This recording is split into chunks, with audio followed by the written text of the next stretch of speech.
1951년 6월 7일 이른 아침 7명의 남자가 차례로 바이에른의 군사교수대로 끌려갔습니다. 그 중에는 홀로코스트에서 가장 큰 학살을 저지른 지휘관도 있습니다. 그들은 전투에서 죽지 않았고 재판을 피해 도망치지도 않았습니다. 그들은 동유럽에서 거의 100만 명에 달하는 사람들을 살해하는 과정을 어떻게 설계하고 지휘하고 완성했는지가 밝혀진 재판 끝에 처형되었습니다. 그들은 변호사, 경제학자, 학자였습니다. 그들은 손으로 죽이지 않고 서명과 목록 명령으로 죽였습니다. 이런 지식인 엘리트가 어떻게 대량 학살의 관리자가 되었을까? 그들은 어떤 방법을 사용해 마을 전체를 파괴했을까? 그리고 마침내 국제적 정의의 무게가 그들에게 떨어졌는가? 아인자츠그루페의 기원, 죽음의 분대의 형성. 2차 세계대전이 발발하기 몇 달 전 독일군이 동쪽으로 진격할 준비를 하는 동안 SS 본부에서는 전쟁 자체보다 더 어두운 계획이 구체화되고 있었습니다. 나치 정권은 동유럽 전체 인구를 체계적으로 말살하여 급진적인 변화를 구상했습니다. 이러한 임무를 위해 그들에게는 특정 도구가 필요했습니다. 죽음의 선봉장 역할을 할 이동식 살충 부대가 필요했습니다. 이렇게 하여 군대와 싸우기 위해 만들어진 것이 아니라 나치즘이 인종적 이념적 위협으로 간주한 사람들을 제거하기 위해 만들어진 비행단인 아인자츠그루펜이 탄생했습니다. 이러한 집단에 대한 개념은 유대인 공산주의자 슬라브족 인구의 상당 부분을 인간 이하의 존재로 분류하거나 게르만족의 미래에 대한 생물학적 위협으로 분류한 나치즘의 인종적 시각에서 직접 나왔습니다. SS의 최고 사령관 하일리히 힘너와 그의 부관 라인하르트 하이드리히는 이러한 이념을 체계적인 작전 구조로 전환했습니다. 두 사람 모두 독일 국방군 이 정복한 땅을 평화시켜야 한다는 것을 알고 있었습니다. 나치의 사전에서 이 용어는 새로운 질서와 양립할 수 없다고 여겨지는 모든 요소를 체계적으로 제거하는 것을 의미했습니다. 1939년 여름 폴란드 침공. 몇 주 전 하이드리히는 게슈타포 정보기관 독일 형사경찰의 고위 장교들을 모아 특수부대를 조직하라는 임무를 맡겼습니다. 그들의 임무는 제국의 적대적인 모든 세력과 싸우기 위해 군사징역의 후방에서 작전을 수행하는 것입니다. 의도적으로 모호한 정의를 통해 지휘관 은명령을 자유롭게 해석할 수 있으며 민간인에 대한 어떠한 수준의 잔혹 행위도 정당화할 수 있습니다. 1939년 9월 1일 독일 국방군이 폴란드 국경을 넘었을 때 이미 5개의 작전 집단이 활동하고 있었습니다. 각 부대는 제국 안보의 다양한 부서에서 선발된 300, 500명의 병력으로 구성되었습니다. 내부 조직은 테러의 효율성을 극대화하도록 설계된 체계를 드러냈습니다. 인자츠그루펜은 인자츠코만도와 존더코만도라는 더 작은 부대로 세분되었고, 이 부대들은 기동성과 전술적 자율성을 가지고 작전하여 넓은 농촌 지역과 도시 중심지를 동시에 포위할 수 있었습니다. 폴란드는 이런 종류의 장치를 갖춘 최초의 실험실이 되었습니다. 점령 초기 몇 달 동안 그들은 폴란드 지식인 엘리트를 체계적으로 제거하는 것을 목표로 한 탄넨베르크 작전을 수행했습니다. 교수 예술가 사제 정치인 귀족의 이름 6만 1000명 이상이 적힌 미리 준비된 목록을 무장한 인자츠그루펜은 몇 주 만에 수천 명을 처형했습니다. 1939년 9월부터 1940년 1월 사이에 760건의 별도 작전으로 2만 0명 이상의 폴란드 민간인이 사망했습니다. 진정한 전환점은 바르바로사 작전을 계획하면서 찾아왔습니다. 1941년 봄 군사 전략가들이 현대 역사상 가장 큰 규모의 지상 공세를 준비하는 동안 힘너와 하이드리히는 아인자츠그루펜을 재구성하고 확장했습니다. 동부전선의 특정 구역에 각각 배치된 4개의 새로운 부대가 창설되었습니다. 아인자츠그루페 A는 발트 3국과 레닌그라드 지역을 향해 진격했습니다. 아인자츠그루페 B는 벨라루스와 모스크바 지역에서 작전을 수행하기 위해 만들어졌습니다. 아인자츠 그룹의 C는 우크라이나 중부와 키예프 지역을 담당합니다. 아인사츠 그룹의 D 남부, 우크라이나와 크리미아를 지향합니다. 이 새로운 집단은 이전 집단보다 수가 더 많고 치명적이었습니다. 그들은 각각 600명에서 1000명 사이의 병력을 보유했으며 약 3000명이 후방의 청소 작전에 전념했습니다. 그 구성도 행정직원, 신문 전문가, 이동통신부서, 심지어 의사까지 다양했습니다. 침공이 시작되기 며칠 전 하이드리히는 마지막 지시를 위해 베를린의 모든 지휘관을 모았습니다. 이 회의에서 사용된 언어는 모든 학살 명령을 특징 짓는 의도된 모호성을 반영했습니다. 정치위원 방해 공작권, 영향력 있는 지위에 있는 유대인을 구체적으로 표적으로 삼아 제국의 적에 대한 선제 공격에 대한 이야기가 나왔습니다. 이런 부정확한 용어 덕분에 군사적 합법성의 형태를 유지하면서도 현장에서는 어떤 해석이든 가능할 만큼 폭넓은 틀이 만들어졌습니다. 이들 부대의 지휘관을 선발하는 과정을 보면 정권이 대량 학살을 지휘하는데 이상적인 인물이라고 여겼음이 드러났습니다. 오토 올렌도르프, 아인자츠 그룹의 D, 에리히 나우만, 후에 아인자츠 그룹의 B, 파울 블로벨, 존더코만도 SA, 베르너 브라운, 존더코만도 C 빌비과 같은 인물들은 높은 수준의 학문적 교육, 행정적 경험, 확고한 이념적 충성심, 그리고 학살을 역사적 필연성으로 합리화할 수 있는 세계관 등의 특징을 공유했습니다. 그들 중 다수는 변호사, 경제학자, 철학 박사였으며 대량 학살을 조직적으로 조직하는 데 지성을 적용했습니다. 인자츠 그룹펜 작전의 핵심 요소는 전술적 자율성과 전적인 정치적 지원을 결합한 것이었습니다. 엄격한 명령 체계를 특징으로 하는 제3제국의 다른 구조와 달리 이 비행대는 폭넓은 작전적 자유를 누렸습니다. 이 이니셔티브는 명확히 표현되지 않은 목표를 달성하는 데 있어 효율성을 입증하기 위한 왜곡된 인센티브가 되었습니다. 지휘관들은 구체적인 명령을 기다리지 않았습니다. 그들은 인종 청소를 촉진하는 어떤 조치도 베를린에서 승인될 것이라는 것을 알면서도 이를 해석하고 결정하고 실행했습니다. 1941년 말 바르바로사 작전이 여전히 진행 중이던 가운데 인자츠 그룹펜은 보조 보안 부대에서 동유럽에서 주요 학살 도구로 발전했습니다. 첫 번째 강제 수용소가 본격적으로 운영되기 전에 이 이동식 처형대는 세계가 알고 있었던 역사상 가장 큰 규모의 대량 처형 프로그램을 통해 수십만 명의 사람을 살해했습니다. 불길에 휩싸인 동방, 소련 영토에 대한 말살 작전. 1941년 6월 22일 새벽 바르바로사 작전이 시작되었습니다. 300만 명의 독일군이 29,000km가 넘는 전선에서 소련을 향해 진격해오자 그들의 뒤에서는 다른 세력이 움직이고 있었습니다. 이제 완전히 작전에 투입된 인자츠 그룹펜은 그들의 존재 역사상 가장 치명적인 단계에 접어들었고 점령된 영토는 역사상 전례가 없는 체계적인 학살 현장으로 변모했습니다. 발트해 국가에서는 아인자츠 그룹의 A가 특히 유리한 조건을 발견했습니다.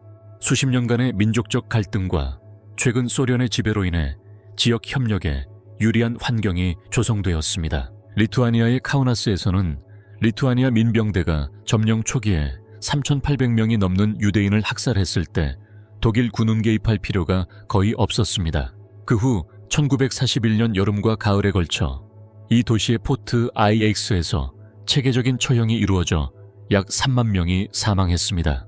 아인자츠 그룹의 디아의 지휘관인 오토 올렌도르프는 거의 과학적인 방법으로 학살을 실행했습니다. 그는 경제학과 법학을 전공했으며 행정 효율성의 원칙을 학살 조직에 적용했습니다. 다른 사령관들과는 달리 올렌도르프는 사형 집행자와 피해자 사이에 직접적인 접촉을 제한하는 처형 방법을 선호했습니다. 즉, 동시에 사격하는 동기 사형대였습니다. 이는 사형 집행자의 심리적 부담을 줄이기 위한 것으로 여겨졌습니다.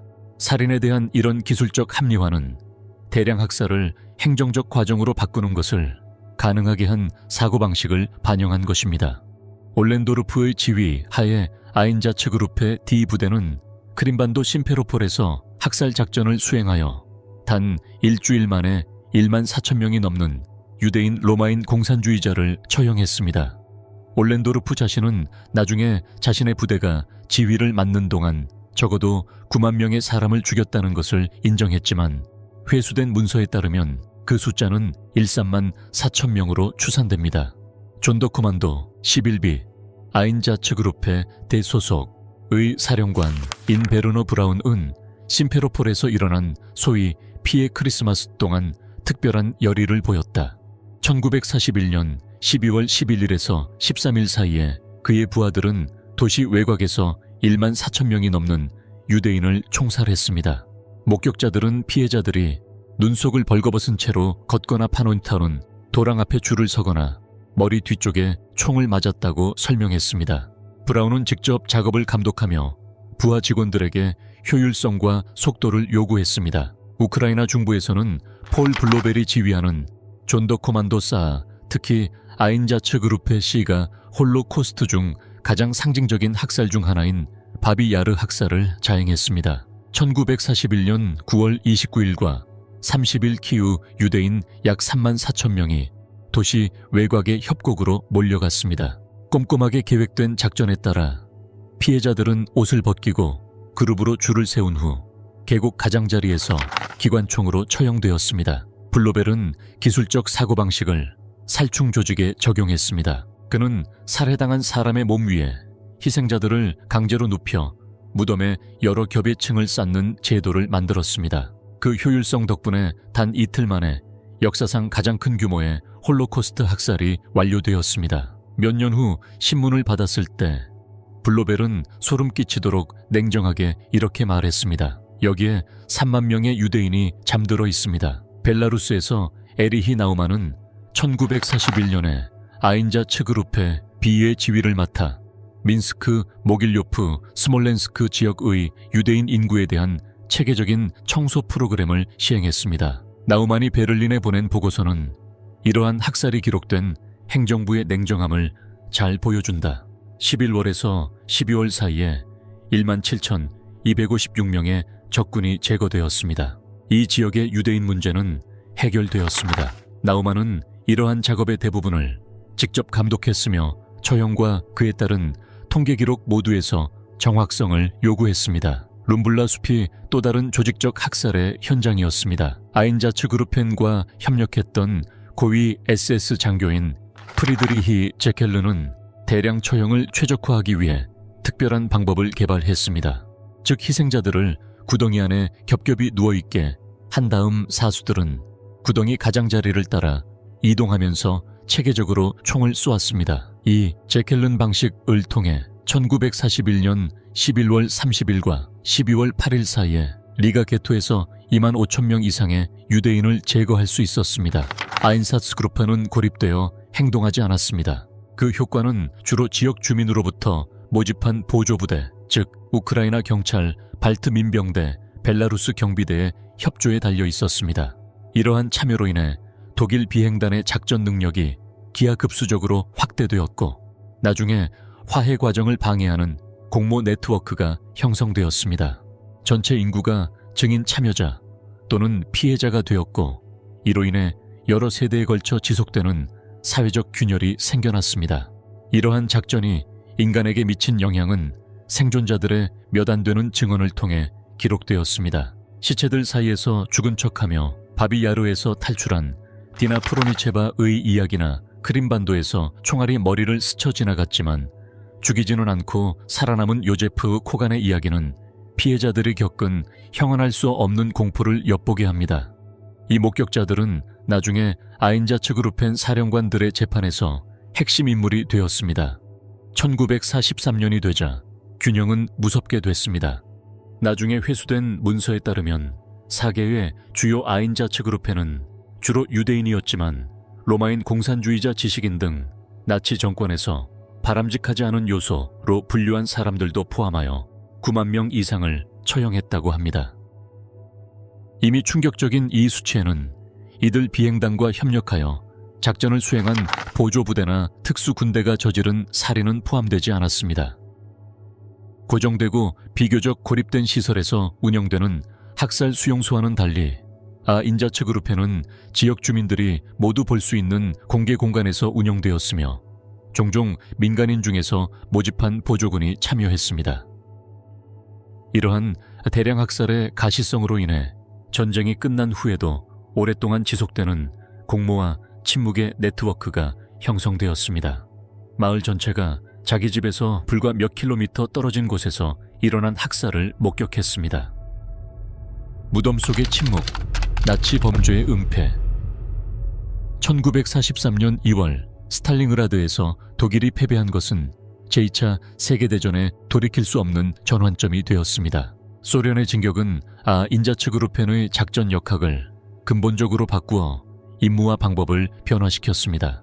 이제 그들은 점점 줄어드는 영토에서 처형을 계속해야 할 뿐만 아니라 전례 없는 임무도 수행해야 했습니다. 즉, 잠재적 증인에 대한 최종 정화를 유지하는 동시에 범죄의 증거를 없애야 했습니다. 하인리히 힘너는 대량 무덤 발견이 정치적 군사적으로 어떤 의미를 갖는지 알고 1942년 6월에 작전명 1005를 명령했습니다.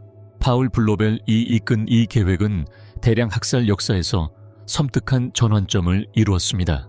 수백만 명을 죽인 나치는 이제 죽은 자들을 두 번째로 없애려는 체계적인 노력을 기울이고 있었습니다. 블로벨의 임무는 붉은 군대가 곧 재정복할 모든 지역에서 시체를 발굴하고 파괴하는 것이었습니다. 작전의 실행은 나치 기술 관료적 사고방식의 새로운 측면을 드러냈다. 건축가로서의 교육을 적용한 블로벨은 시체의 대량 화장을 위한 구체적인 방법을 개발했습니다. 즉, 환기를 위해 철도 선로를 이용해 만든 연소구조 최적화된 연료 혼합물 내화성 뼈를 파쇄하는 기술 등이 그것입니다. 이런 혁신은 정권이 범죄를 은폐하는데 상당한 지적 기술적 자원을 투입했으며 이전에 범죄를 저지르는데 쏟았던 것과 같은 헌신을 보였다는 것을 보여줍니다. 이 임무를 위해 만들어진 특수부대인 존데르 코만도스 1005는 주로 근처 수용소와 게토에서 끌려온 유대인 포로들로 구성되었습니다. 이들은 동포들의 시신을 파헤쳐 불태우는 일을 강요받으며 극심한 신체적 정신적 조건에서 일했으며 일을 마치면 처형될 것을 알고 있었습니다. 피해자들을 증거를 지우는 도구로 사용함으로써 이 시스템은 더욱 타락하게 되었습니다.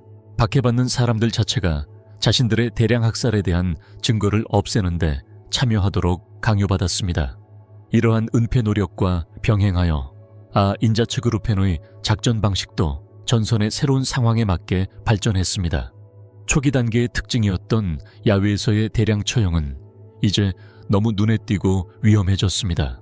이로 인해 가스트럭, 가스와겐, 가고와 같은 보다 신중한 방법의 사용이 증가했습니다. 가스트럭은 일산화탄소를 배기장치에서 밀폐된 후방 공간으로 흘려보내 탑승자를 질식시키도록 특별히 설계된 차량입니다.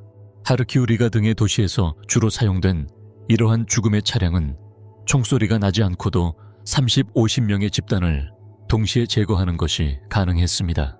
운영자들의 경험은 이 과정에서 극도로 비인간화된 모습을 반영합니다. 그들은 작업 사이에 생물학적 폐기물이 쌓이는 것과 같은 기술적 문제나 치명적인 가스 농도를 확보하기 위해 특정 구역에서 엔진을 가동해야 하는 필요성 행동과 도덕적 의미 사이에 완전한 괴리가 있음을 보여주는 우려를 보고했습니다.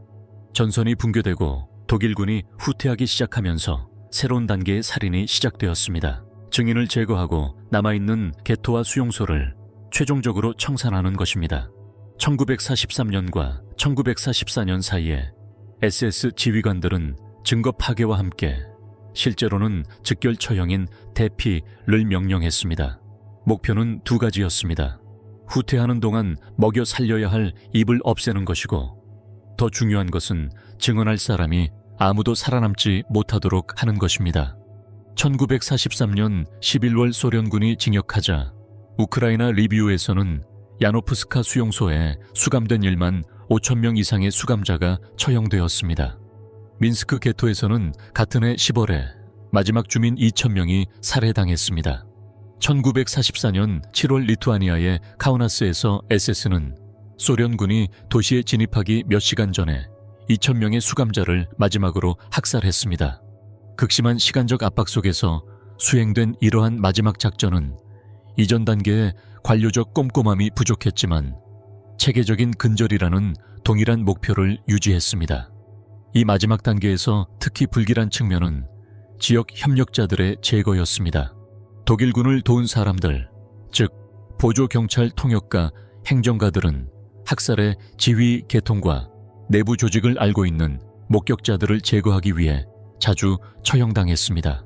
이 초회종 청소는 모든 작전을 특징짓는 계산적인 사고방식을 반영합니다. 제거된 증인 한 명은 향후 재판에서 기소된 혐의가 하나 줄어드는 것을 의미했습니다. 인자츠그루펜의 최고 지휘관들에게 제국의 임박한 붕괴는 그들 이 개인적인 미래에 대한 중대한 결정을 내리게 했습니다. 오토 올렌도르프는 아인자츠그루페 D의 수장으로 재직한 후 경제부로 정은되었고 그곳에서 그는 자신의 행정기술을 겉보기에 관례적인 업무에 적용했습니다. 패배가 임박하자 그는 민간인 신분을 취하고 전후 독일의 혼란 속으로 사라지려고 시도했습니다. 폴 블로벨은 1005년 작전을 마친 후 대량 처형에 직접 연루된 사람들에게 흔히 나타나는 알코올 중독으로 인해 퇴역했습니다. 그는 자신의 행동이 가져올 결과를 알고 위조 문서를 얻어 서독 시골 지역에 숨어들었습니다. 아인자츠그룹의 B를 이끌었던 에리히 나우만은 1944년에 내무부로 정은되었는데 이는 전문가가 민간 행정에 다시 통합된 전형적인 사례였다.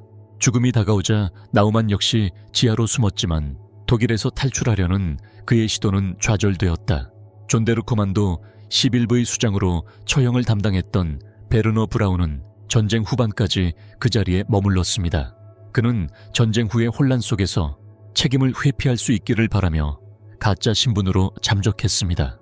이 남자들이 자신의 정체성을 지우려고 시도하자 그들의 범죄에 대한 증거가 끊임없이 드러났습니다. 붉은 군대가 징역하면서 특별조사부대는 학살 장소를 기록하고 부분적으로 불에 탄 무덤을 사진으로 찍고 증언을 수집했습니다. 많은 지역에서 천호 작전은 소련의 급속한 징역으로 중단되었으며 사건을 재구성하기에 부분적이지만 충분한 증거가 남아 있습니다. 폐허 속에서의 사냥, 데스 스쿼드 리더들의 마지막 포위 공격. 1945년 5월 소련의 깃발이 폐허로 변한 베를린 위로 펄럭이는 가운데 동유럽에서 조직적인 학살을 조직했던 사람들은 그림자처럼 흩어졌습니다. 독일의 무조건 항복은 제3제국의 종말을 의미했지만 정의의 종말은 막 시작이었습니다. 인자츠그룹펜 사령관들에게 이 패배는 결국 실패로 끝날 눈에 띄지 않기 위한 필사적인 경쟁의 촉발제가 되었습니다. 전쟁의 마지막 몇 주는 혼란스러웠습니다.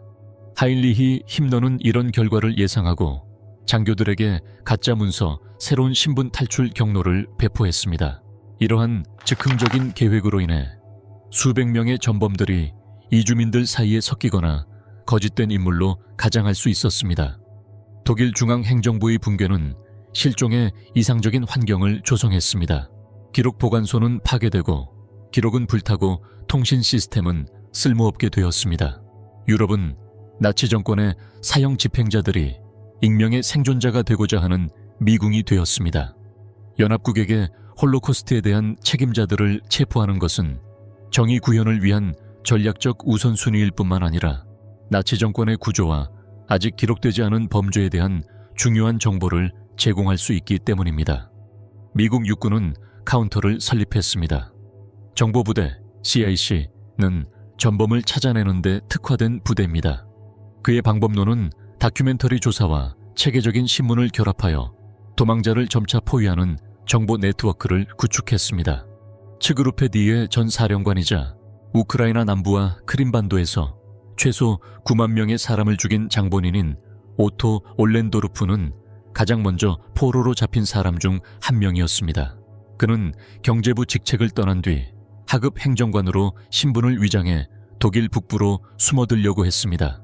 1945년 5월 그의 체포는 놀라울 정도로 간단했습니다. 그는 일상적인 서류 검사 중에 영국군에 의해 구금되었습니다. 처음에는 그의 신원이 확인되지 않았지만 예비 신문 과정에서 그의 진술에 모순이 발견되면서 의심이 제기되었습니다. 증거를 접한 올렌도르프는 자신의 진짜 정체를 밝혔다. 그 뒤에 이어진 일은 신문관들의 기대를 저버리고 있었다. 올렌도르프는 자신의 개입을 부인하기는커녕 아인자 츠그룹의 DA 조직과 작전에 대한 자세한 내용을 제공했습니다. 그는 관료적인 정확성으로 처형 절차, 지휘, 계통, 그리고 살인의 효율성을 극대화하기 위해 사용된 방법을 설명했습니다. 이러한 범죄를 자세히 설명하는 그의 분석적 냉정함은 연합군 장교들에게 깊은 인상을 남겼는데 그중 한 명은 이렇게 말했습니다. 그는 수천 건의 처형에 대해 마치 산업 생산 수치를 논하듯 이야기합니다. 직업은 건축가이고 바비 야르 학살을 저지른 폴 블로벨은 다른 길을 따랐습니다. 그는 학살의 증거를 없애기 위해 천호 작전을 이끈 뒤 알코올 중독으로 인해 일부 활동을 중단했습니다. 전선이 붕괴되자 블로벨은 뒤셀도르프의 빌헬름 블로메라는 이름으로 숨어들었고 1945년 6월 미군에게 포로로 잡혔습니다. 그의 신원은 자신의 형량을 줄이려고 했던 전직 부하 직원의 협조 덕분에 가능해졌습니다. 그 부하 직원은 전직 상관의 행방에 대한 정보를 제공했습니다. 올렌도르프와는 달리 블로벨은 처음에는 자신의 정체를 부인하고 범죄에 연루된 사실을 축소하려고 했습니다. 그러나 증거의 축적은 엄청났습니다. 그의 집에서는 대량매 매장지의 위치를 보여주는 지도와 대량 화장 절차와 관련된 문서가 발견되었습니다. 더욱 충격적인 것은 우크라이나 생존자들의 증언으로 그들은 그가 봐 비아르에서의 처형을 감독한 사령관이라고 분명히 밝혔습니다. 아인자 츠그룹의 비의 사령관인 에리히 나우만이 체포된 사건에서도 유사한 탈출 및 신원 확인 패턴이 드러났습니다. 나우만은 농부인 척하며 바이에른으로 피난을 갔다. 겉보기에 사소한 세부 사항 하나가 그의 신원을 폭로했습니다. 일상적인 신문 중에 한 전직 독일 군인이 명단에서 그의 이름을 알아보고 그의 진짜 계급과 직책에 대한 정보를 제공했습니다. CIC 요원들은 그가 농장에서 일하고 있는 것을 발견했는데 그는 의도적으로 눈에 띄지 않게 행동했습니다. 나우만은 동료들과 달리 체포된 후에도 반항적인 태도를 유지했다. 예비신문에서 그는 자신의 역할을 인정했을 뿐만 아니라 제국의 안보와 독일의 승리를 위해 필요한 일이라고 정당화했습니다. 이런 입장은 그에게 이롭지 않았고 오히려 수사관들에게 그에게 불리한 증거로 사용될 명백한 자백을 제공했습니다. 그의 사건은 충격적인 현실을 보여주었습니다. 많은 가해자들은 자신들이 잘못 행동했다는 사실을 깨닫지 못했는데 이는 나치 정권이 정상화시킨 심각한 도덕적 왜곡을 반영합니다. 존데르 코만도 11부의 사령관 이자 심페로폴 학살을 조직한 베르너 브라운은 다른 전략을 채택했습니다. 독일이 패배한 후 그는 중앙보안사무소에서 제공한 위조 문서를 이용해 함부르크에 정착했습니다. 그의 체포는 우연의 일치였습니다. 크림반도에서 살아남아 현재 이주민 수용소에 있는 한 유대인이 SS 대원을 추적하는 조사관에게 보여준 그의 사진을 알아보았습니다. 브라운은 1946년 1월에 체포되었고 증거를 제시받자 작전상의 결정과는 거리를 두려고 시도하며 자신은 단지 베를린에서 보냄 명령을 전달했을 뿐이라고 주장했습니다. 연합군 조사관들이 RSAA 제국중앙 보안사무소 기록보관소에서 그가 서명한 문서를 회수하면서 이러한 방어 전략은 무너졌습니다.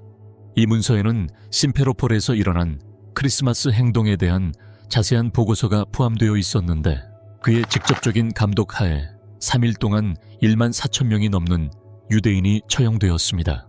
부하 직원들의 증언에 따르면 브라운은 명령을 내렸을 뿐만 아니라 현장에서 직접 작전을 지휘했다는 것이 확인되었습니다. 개별적인 체포와 함께 연합군은 증거를 수집하는 꼼꼼한 작업을 수행했습니다. 전문가팀은 베를린의 SS 본부에서 파일을 회수했는데 그 중에는 아인자츠그루펜이 보낸 주간 보고서도 포함되어 있었습니다.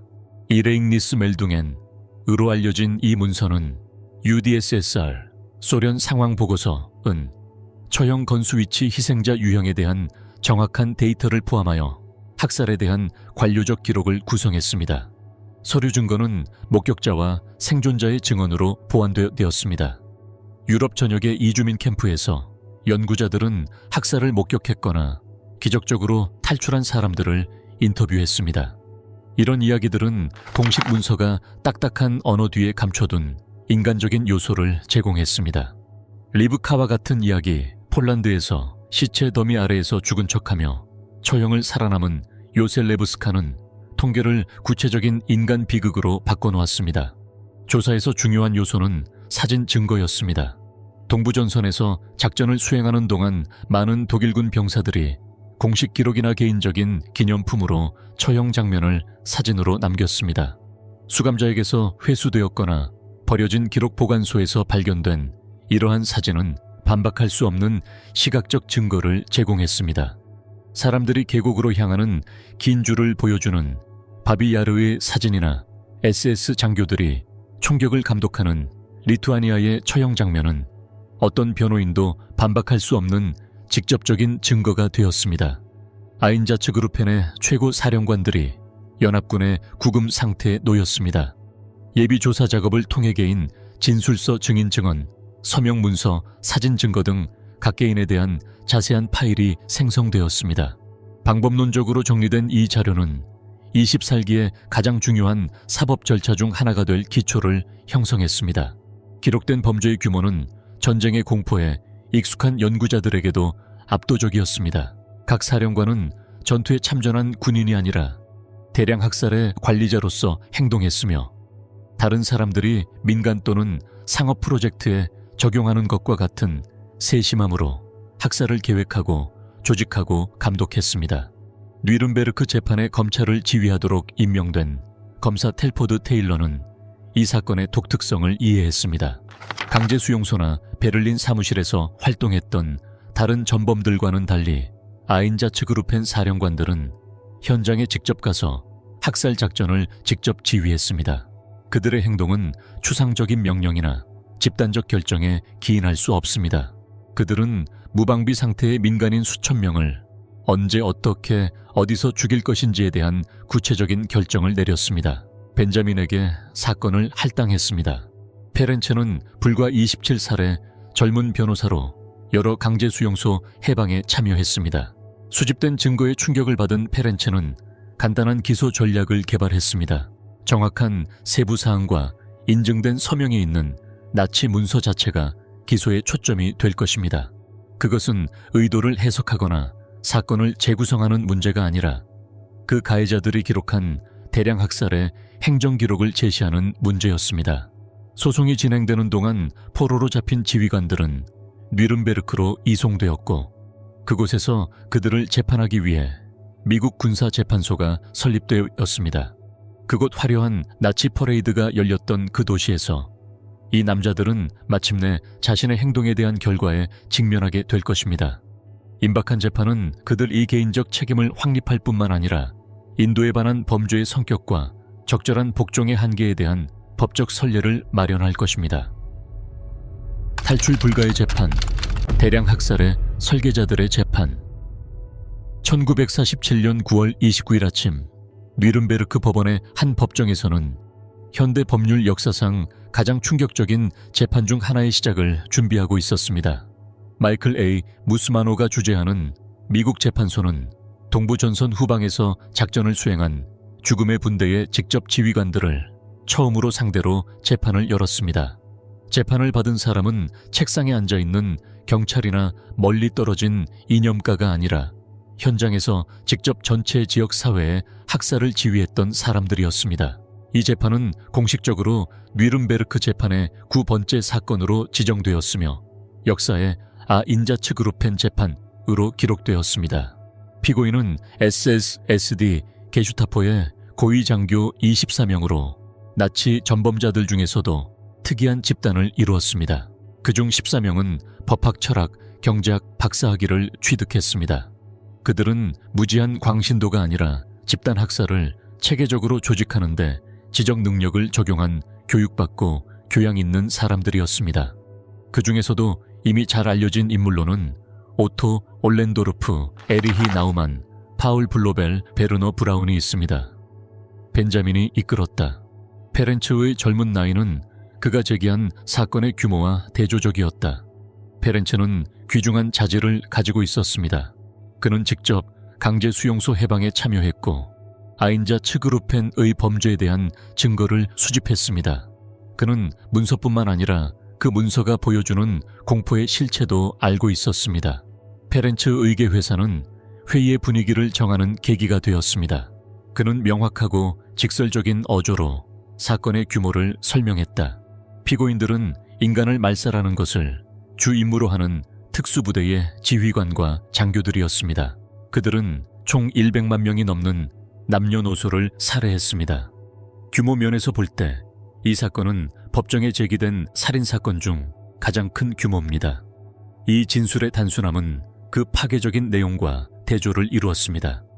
이러한 범죄는 집단에 대한 추상적인 범죄가 아니라 각자 이름과 사연을 지닌 특정 개인에 대한 조직적인 살인이었습니다. 검찰의 전략은 뉘른베르크 본재판에서 사용된 접근 방식과 달랐습니다. 페렌츠는 나치 음모에 대한 복잡한 이야기를 구성하는 대신 최소한의 접근 방식을 선택했습니다. 즉, 독일 문서 자체가 스스로 말하도록 했습니다. 그는 아인자 츠그루펜의 공식 보고서 253개를 법원에 제출했는데 각 보고서에는 처형된 사람의 수, 날짜, 장소, 처형 방법이 관료적으로 정확하게 자세히 나와 있었습니다. 피고인이 직접 또는 직접 감독하여 작성한 이 보고서에는 인증된 서명과 공식 인장이 찍혀 있습니다. 올렌도르프의 서명이 있는 전형적인 문서는 2주 동안 집행된 처형에 대한 냉정한 통계를 보고하고 있으며 희생자들을 유대인 공산주의자, 정신질환자 등의 범주로 꼼꼼하게 분류했습니다. 이러한 보고서의 행정적 냉정함은 어떤 감정적 증언보다 더 유죄를 입증하는 것이었습니다. 가해자들은 자신들이 저지른 대량 학살을 꼼꼼하게 기록해 놓았고 그 기록이 이제는 자신들에게 불리하게 작용하고 있습니다. 검찰은 서면 보고서 외에도 독일군과 군 기록 보관소에서 회수한 사진 증거를 제시했습니다. 바 비아르 포나리 및 기타 지역에서 일어난 대량 처형 장면을 담은 사진은 해당 문서에 묘사된 내용을 시각적으로 확인시켜 주었습니다. 일부 사진에는 피고인이 직접 작전을 감독하는 모습이 담겨 있어 범죄 현장에 직접 있었다는 사실을 부인하려는 시도를 반박했습니다. 검찰은 서류 증거를 보완하기 위해 학살에서 살아남은 증인들을 불렀습니다. 그들의 증언은 냉정한 통계 보고서에는 빠져있던 인간적인 차원을 보여주었습니다. 바비야르 학살에서 살아남은 한 여성은 폴 블로벨 이 군인들에게 처형 대여를 조직하도록 지휘하는 모습을 보았다고 설명했습니다. 크림반도의 무덤에서 탈출한 한 남자가 총격 사건을 감독한 경찰 중에 베르너 브라운이 있다는 것을 알아냈습니다. 이런 이야기들은 숫자를 얼굴로 통계를 개인적 비극으로 바꿔놓았습니다. 이렇게 엄청난 양의 증거에 직면하여 피고인들은 3가지 주요 변호 노선을 세웠습니다. 적절한 복종 군사적 필요성, 사실의 부분적 부인입니다. 오토 올렌도르프는 특유의 실용주의로 기술적인 변호를 선택했습니다. 그는 처형을 인정했지만 단지 위에서 내린 명령을 따랐을 뿐이며 볼셰비즘에 대한 전쟁의 맥락에서 볼 때 합법적이라고 주장했습니다. 그는 심지어 자신의 부대에서 사용한 방법이 희생자들의 빠른 죽음을 보장했기 때문에 더 인도적이라고 주장하기까지 했습니다. 폴 블로벨은 바비야르에서의 자신의 역할에 대한 증언을 듣고 처음에는 그 자리에 있었다는 것을 부인했지만 사진 증거가 나오자 전략을 바꿨다. 그는 심리적 압박감과 명령에 불복종할 경우 보복당할 것이라는 두려움 때문에 그랬다고 주장했다. 그의 증언은 그가 직접 지휘하여 대량 학살의 증거를 지우려는 시도로 시행한 시체를 파헤치고 태우는 작전인 작전 천호에 대한 불안한 세부 사항을 폭로했습니다. 에리히 나우만은 도전적인 입장을 취했다. 그는 사실을 부정하기는커녕 유대볼셰비즘에 대한 실존적 전쟁의 맥락에서 필요한 조치라고 정당화했습니다. 민간인에 대한 대량 학살을 도덕적으로 잘못된 일이라고 생각하는지 묻는 질문에 그는 차갑게 "아니요, 판사님. 제 의무였고 제가 그렇게 했습니다. 라고 대답했습니다.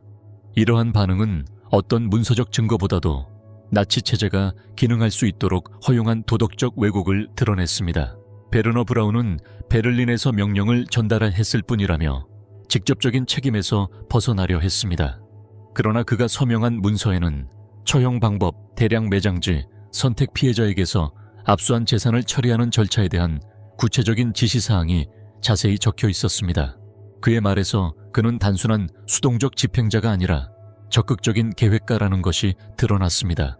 반대 신문 중에 벤자민은 페렌체는 피고인들의 변론에 모순이 있다는 것을 폭로했습니다. 만약 그들이 정말로 강압을 받아 행동했다면 왜 그들 중 누구도 다른 부대로의 전속을 요청하지 않았을까요? 다른 부대로의 전속은 SS 장교들에게 주어지는 선택사항입니다. 만약 처형이 합법적인 군사적 필요에 따른 것이라면 왜 여성 어린이 노인을 체계적으로 포함시켰는가?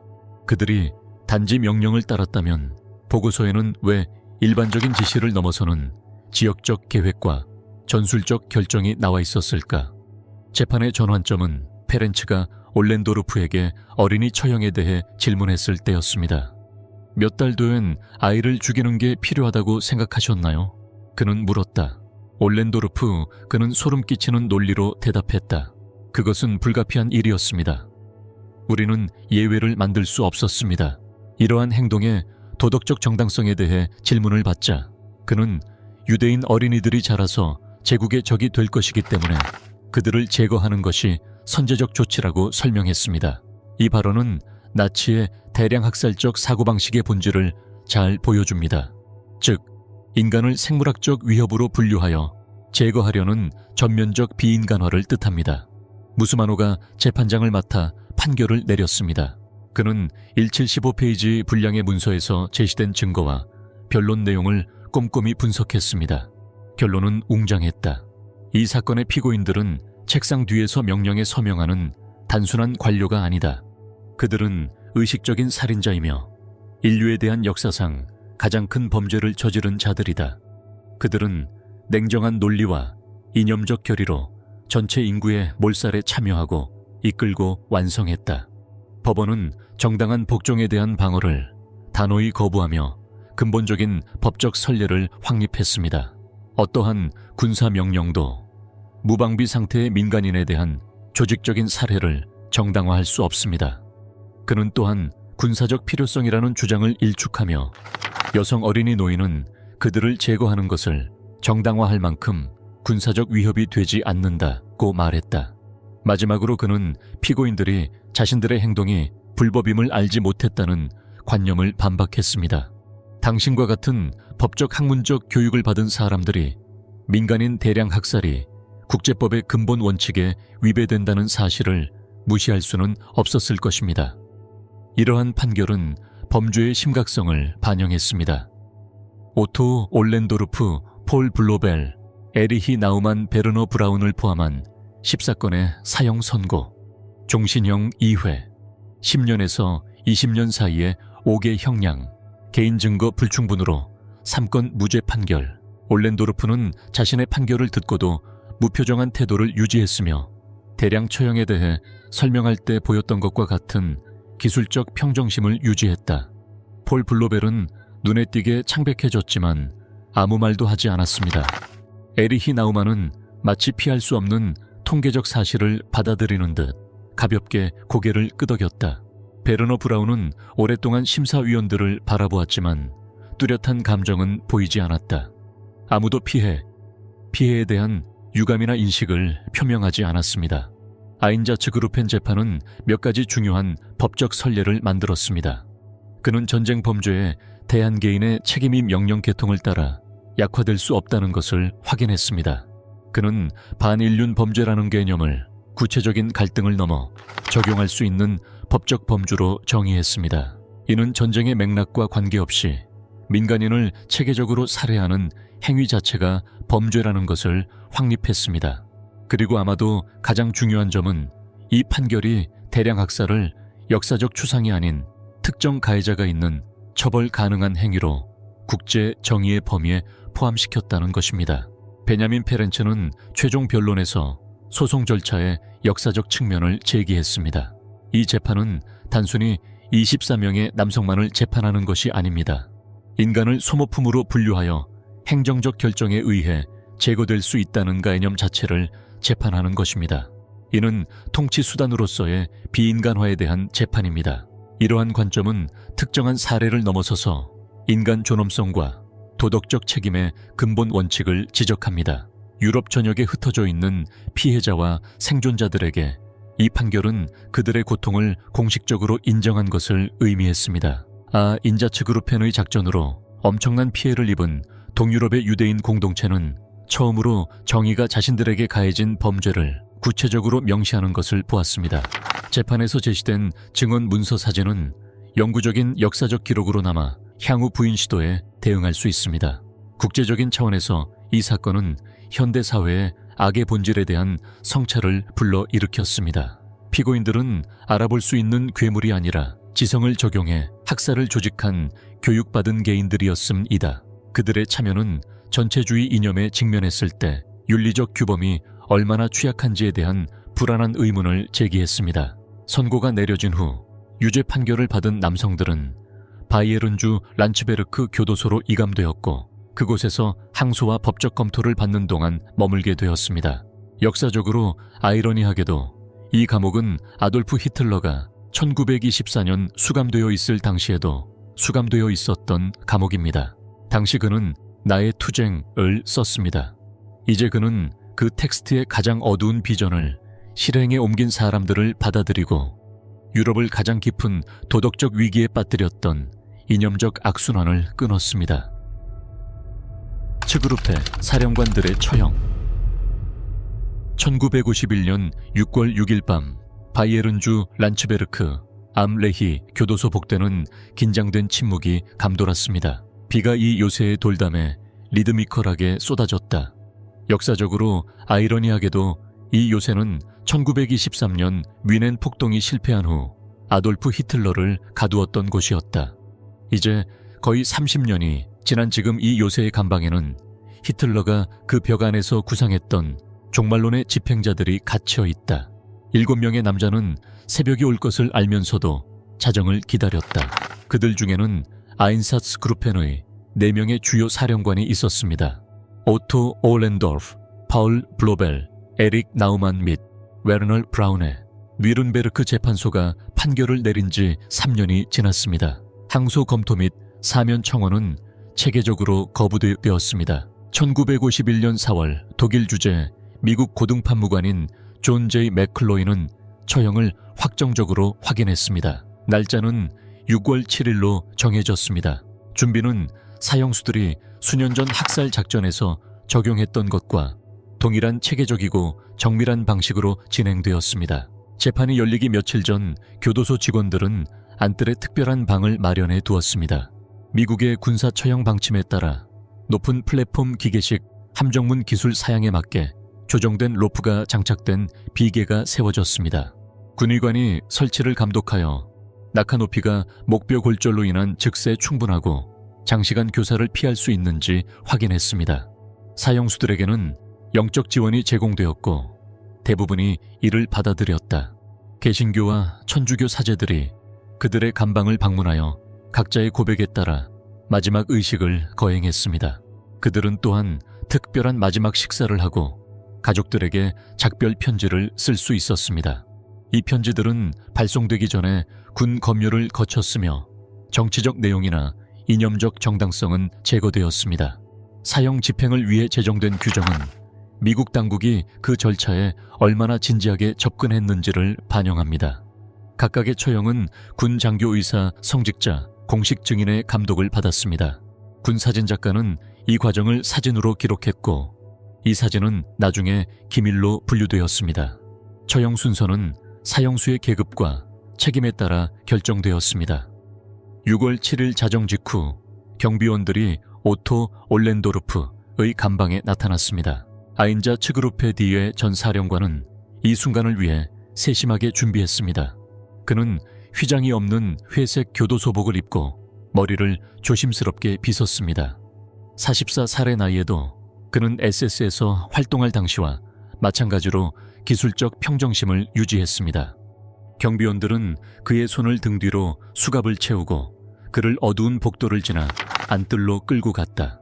개신교 성직자가 그의 옆을 걸으며 위로의 말씀을 건넸는데 올렌도르프는 그 말씀을 거의 듣지 못한 듯다. 그의 분석적인 정신은 아마도 그 마지막 순간을 수많은 처형 보고서를 처리했던 것처럼, 즉 전문적인 냉정함으로 처리했을 것이다. 올렌도르프는 처형실에 들어가 자마자 잠시 단두대를 눈여겨보았습니다. 검은색으로 칠해진 나무 구조물이 뒷벽에 기대어 서 있었습니다. 그는 다른 사람의 도움 없이도 13개의 계단을 힘차게 올라갔습니다. 플랫폼 위에서 수석 집행관과 그의 조수는 수갑을 확인하고 발목에 추가끈을 채웠습니다. 사제는 그에게 마지막으로 하고 싶은 말이 있는지 물었다. 무엇보다도 독일이 우선입니다. 올렌도르프는 자신의 존재를 정의한 문구를 반복하며 말했다. 그는 후회의 뜻을 표하지 않았고 발생한 고통을 인정하지도 않았습니다. 그런 다음 사형 집행인은 그의 머리 위에 검은색 후드를 씌우고 목에 밧줄을 고정한 다음 절차에 따라 매듭을 조였습니다. 감독관의 신호에 따라 그는 함정문을 여는 장치를 작동시켰습니다. 오전 1시 사부노토 올렌도르프가 갑자기 쓰러졌습니다. 의사는 1~2분 후에 사망을 확정하고 자궁경부 골절과 질식으로 인한 사망을 진단했습니다. 시체는 내려져 들것에 실리고 시트로 덮였습니다. 사형 집행인들이 다음 처형을 위해 교수대를 준비하는 동안 올렌도르프는 인접한 방으로 옮겨져 다시 검사를 받고 매장을 준비했습니다. 대량 학살의 행정적 효율성을 바탕으로 경력을 쌓아온 그 남자는 이제 사법의 행정적 효율성을 경험한 셈입니다. 오전 1시 2분 에리히 나우만도 같은 현장으로 끌려갔습니다. 벨라루스와 러시아에서 조직적인 살인을 저지른 아인자 츠그루페 비의 전 사령관은 올렌도르프와는 다른 태도를 가지고 있었습니다. 그는 46살의 나이에 자신의 운명을 어느 정도 냉정하게 받아들인 듯했다. 그는 감방에서 나오던 길에 동행한 사제와 잠시 대화를 나누었습니다. 나우만은 교수대에 다다르자 마치 상황의 아이러니를 이해하는 듯 가볍게 미소를 지으며 현장에 있던 사람들을 놀라게 했다. 그는 위엄있게 계단을 올라 저항 없이 함정문 위에 섰다. 마지막으로 하고 싶은 말이 있냐는 질문에 그는 분명히 후회는 없습니다 라고 답했다. 이 간략한 성명은 재판 당시 그가 보였던 확고한 신념을 요약한 것이었습니다. 그는 자신의 행동이 독일의 생존에 필요하다고 주장했습니다. 군 사진작가는 검은 후드가 그에게 씌워지기 직전에 그의 모습을 포착했는데 그의 고요한 얼굴은 그 순간의 심각성과 대조를 이루었다. 1·2시 2·9분 함정문이 열리고 나우만은 공허 속으로 떨어졌습니다. 의사는 그의 죽음을 눈에 보이는 투쟁 없이 빠르게 기록했으며 군 규정에 따라 정확한 시간을 적었습니다.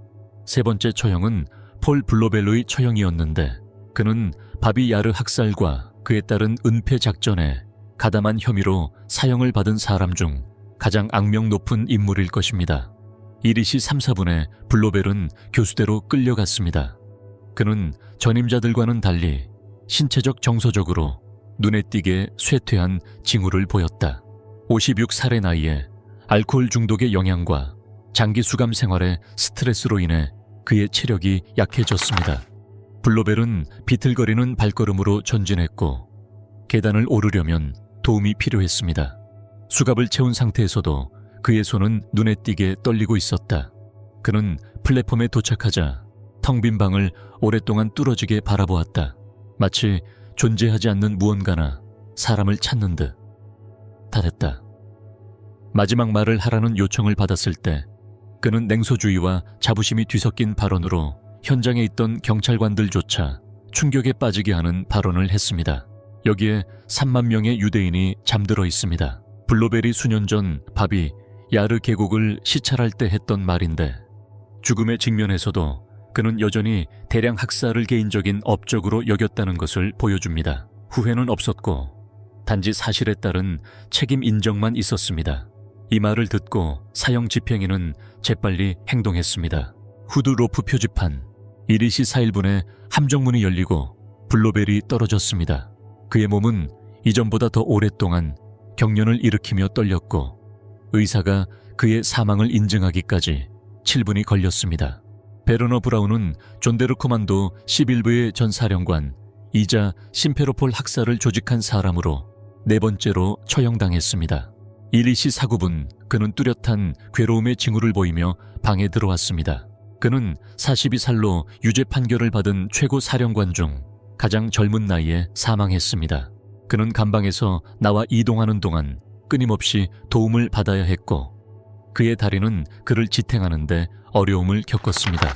그와 동행한 가톨릭 사제는 그들이 천천히 교수대 계단을 오르는 동안 그의 어깨에 손을 얹고 있었습니다. 브라운은 숨을 헐떡이며 얼굴은 혈색을 잃었다. 마지막 말을 할 때가 되었을 때 그는 겨우 알아들을 수 있는 문장 하나를 말할 수 있었습니다. 나는 명령을 따랐습니다. 재판 기간 동안 여러 번 반복된 이 진술은 이제는 정당화될 만한 가치가 없는 것처럼 보였습니다. 그의 죽음이 임박한 현실 앞에서는 그것은 헛된 발언이었다. 그의 극심한 고통으로 인해 소송 절차가 가속화되었습니다. 검은 두건이 그의 떨리는 얼굴을 가렸고 밧줄은 재빨리 고정되었다. 1시 57분에 함정문이 열렸습니다.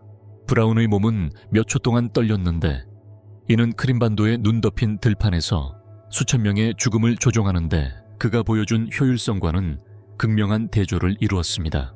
처음 4번의 처형이 끝난 후 장비를 점검하고 직원들이 잠시 휴식을 취할 수 있도록 기술적인 휴식 시간이 주어졌습니다. 그날 밤은 전범 3명의 처형으로 이어졌다. 강제수용소의 수석관리자인 오스발트 폴이 그 주인공이다. 한스터도르 슈미트 부엔 발트 사령관의 부관, 그리고 게오르크 샬러마이어 뮬도프 가드, 모두 똑같은 꼼꼼한 절차에 따라 교수형에 처해졌고 그날 아침에 예정된 7건의 처형이 완료되었습니다. 각 시체는 군의관이 검사하여 사망을 인증하고 유해 처리를 감독했습니다. 미국 고위사령부의 구체적인 명령에 따라 처형된 사람들은 교도소 옆에 슈페팅거 묘지 내의 무덤에 묻혔습니다. 무덤에는 이름이나 날짜가 적히지 않고 숫자만 적혀 있었는데 이는 나치 동조자들의 순례지가 되는 것을 막기 위한 조치였다. 첫 번째 처형부터 마지막 처형까지 전체 절차는 군사적 정밀성을 갖추고 수행되었습니다. 각 단계는 확립된 프로토콜을 따랐습니다. 즉, 유죄 판결을 받은 사람의 신원을 확인하고 판결문을 낭독하고 마지막 말을 하고 후드와 로프를 씌우고 장치를 작동시키고 사망을 의학적 확인하고 시체를 꺼내고 준비하는 것입니다. 이러한 절차적 꼼꼼함은 이러한 처형이 복수 행위가 아닌 질서 있는 정의의 사례가 되어야 한다는 결의를 보여줍니다. 처형 당시 촬영된 사진은 군에 보관되었습니다. 예를 들어 처형 직전에 폴 블로벨의 얼굴과 배경에 밧줄이 보이는 사진 또는 들것에 실려 이미 죽어있는 오토 올렌도르프의 사진 등은 수십 년 후에 기밀이 해제되었습니다. 부인할 수 없을 만큼 생생한 이러한 이미지는 책임의 원을 시각적으로 닫아버리는 역사적 문서를 구성합니다. 집행자가 처형당하는 모습으로 변하는 것입니다. 사형 집행에 대한 국제적인 반응은 복잡하고 다양했습니다. 이스라엘과 홀로코스트 생존자 사회에서 이 소식은 늦었지만 필요한 정의의 실현으로 환영을 받았습니다. 테레지엔슈타트 수용소에서 살아남은 레오베크 랍비는 정의가 큰 소리로 말했다. 기억이 없이는 평화가 없고 판단이 없이는 용서가 없다고 선언했다. 나치와의 복잡한 과정을 시작하던 서독에서는 의견이 엇갈렸습니다. 일부 계층은 이러한 처형을 승자의 정의로 여겼고 반면 다른 계층은 나치의 과거와 확실하게 단절해야 한다는 필요성을 인식했습니다. 독일 언론은 이 사건을 냉정하게 보도하며 비난이나 정당화를 피했다. 미국에서는 사형 집행에 대한 언론 보도가 거의 없었습니다. 대중의 관심은 한국 전쟁에 집중되었고, 인자츠 그룹펜 재판은 뉘른베르크 본재판만큼 악명을 떨치지 못했다. 그러나 법조계와 외교계에서는 이 사건을 전쟁 범죄와 집단 학살에 관한 국제법 발전의 이정표로 여겼다. 베냐민 검찰을 이끌었던 페렌츠 검사는 처형 소식을 엇갈린 감정으로 받아들였다. 수년 후 그는 이렇게 썼습니다. 나는 기쁨을 느낀 것이 아니라 근본 원칙이 확립되었다는 엄숙한 확신을 느꼈습니다. 즉, 민간인 학살을 계획하고 실행하는 자들은 그들이 입은 군복이나 그들이 따랐다고 주장하는 명령에 관계없이 자신의 행동에 개인적으로 책임을 져야 한다는 것입니다. 츠그루펜에 의해 파괴된 유대인 사회에 있어서 이러한 처형은 역사적 정의를 상징했지만 잃어버린 것을 회복할 수는 없었습니다. 1941년과 1944년 사이에 체계적으로 파괴된 동유럽의 마을과 슈테틀은 대량 무덤과 충격적인 기억으로 남은 빈 공간으로 남았습니다. 란츠베르크 처형 사건은 법적장을 마감했지만 역사적 상처는 여러 세대에 걸쳐 남아 있었습니다. 이들 지휘관의 죽음은 또한 대량 학살의 내부 조직에 대한 직접적인 정보원을 잃었다는 것을 의미했습니다. 올렌도르프와 같은 사람들은 아인자 츠그루펜의 작전 구조에 대한 자세한 증언을 제공했는데 이 정보는 미래의 역사가와 법학자들에게 매우 귀중한 것으로 입증되었습니다. 그들의 처형으로 인해 그 직접적인 기억은 사라졌지만 사법 과정의 광범위한 기록 속에는 보존되어 있었습니다. 법적 측면에서 란츠베르크 처형은 뉘른베르크에서 확립된 원칙을 최종적으로 이행한 것이었습니다. 그들은 반인륜 범죄에 대한 책임 은개인적이며 전가될 수 없고 상관이 명령에 대한 복종이 명백히 범죄 행위를 정당화하지 않으며 국가적 법률이나 전쟁 상황을 초월하는 보편적 행동 기준이 존재한다는 것을 확인했습니다. 슈페팅거 묘지에 있는 이름 없는 무덤들은 숫자로만 표시되어 있었는데 이는 이 남자들을 사로잡았던 영광과 지배에 대한 야망과 극명한 대조를 이루었습니다. 오토 올렌도르프 파울 블로벨, 에리히 나우만 베르너 브라운 등 수십만 명의 생사를 좌우했던 인물들이 이제는 감옥 기록부에 통계 자료로 전락했습니다. 이는 그들이 수많은 희생자들에게 부여했던 지위와 똑같습니다.